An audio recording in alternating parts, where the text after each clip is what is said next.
buôn mùi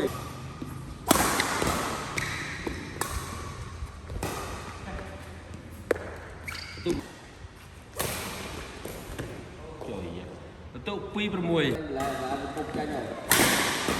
cái viên nhé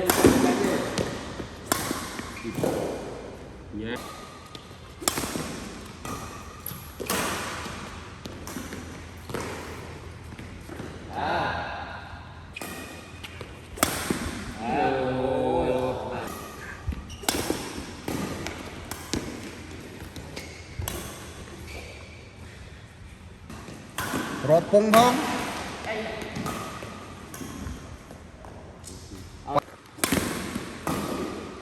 ai lên cái lạng nó cái lên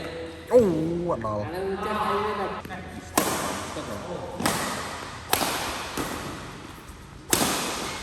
thật lẹ lo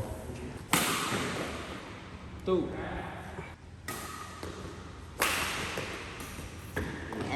rồi tê anh tê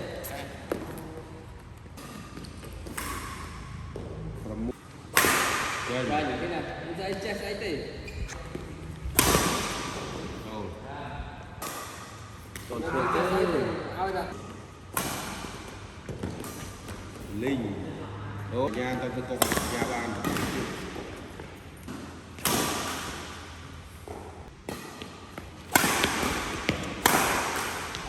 và sao thế nào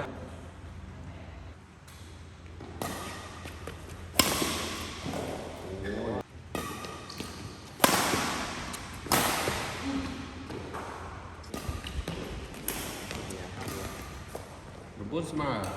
lại được cái áp được chắc đi ra nữa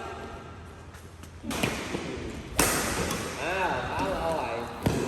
đâu thật đi đâu